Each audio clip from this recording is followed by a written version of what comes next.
Preposition के बारे में, ठीक है। प्रीपोजिशन क्या होता है उसका डिफिनीशन बताएंगे और प्रीपोजिशन किसे कहते हैं, तो ठीक है फिर बताते हैं। सबसे पहले हम इसके डिफिनीशन को पढ़ते हैं, ठीक है। सब लोग मेरे साथ पढ़ना। A word that is used before a noun और pronoun and shows the relation with other words is called preposition। अब देखो एक एक का पहले मैं अर्थ बता दे रही हूँ, मीनिंग, ठीक है। ए मीन्स एक, वर्ड मीन्स सब, दैट मीन्स जो, इज मीन्स है, यूज मीन्स उपयोग होता है, बिफोर मीन्स होता है पहले, ए नाउन मीन्स नाउन के, और मीन्स अथवा या फिर प्रोनाउन के। जो शब्द नाउन या प्रोनाउन से पहले आता है, ठीक है।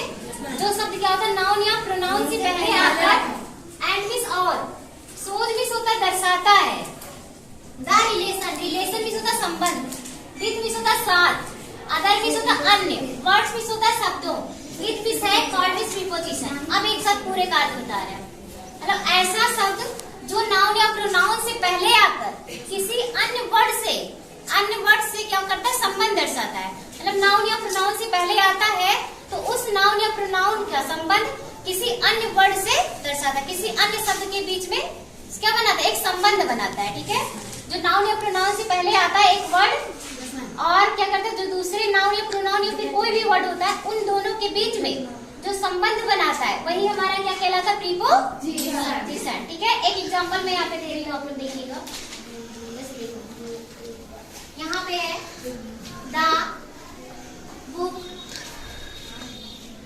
इज ऑन द टेबल, ठीक है। अब इसको ध्यान से समझना सभी लोग। एग्जांपल द बुक मीन्स किताब, इज मीन्स है, ऑन मीन्स पर, द टेबल। अब देखो इसका अर्थ पूरी का क्या हुआ कि किताब जो है वो मेज पर है, किताब मेज पर है, ठीक है। तो किताब क्या हो गया, ये जैसे ये किताब है, ठीक है। तो ये क्या एक नाउन है ना, और ये टेबल क्या है, ये भी क्या है, एक नाउन है ना। तो किताब ऐसे मेज पे रख दी है, तो ये दोनों क्या हुआ, दोनों नाउन है ना।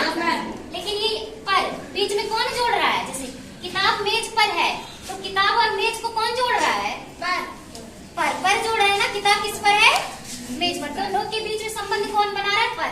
तो पर की इंग्लिश क्या होती है, ऑन। तो ऑन क्या हो गया, प्रीपोजिशन। तो ऐसे ही जो दो नाउन या प्रोनाउन से, मतलब जो नाउन देखो यहाँ पे टेबल के पहले आया ना, और बुक ये भी नाउन है, तो दोनों के बीच में क्या किया, ये संबंध बनाया ना। जैसे यहाँ पे टेबल है, देखो यहाँ पे बुक है, तो ये बुक ऐसे किस पे रखा है, टेबल पर ना।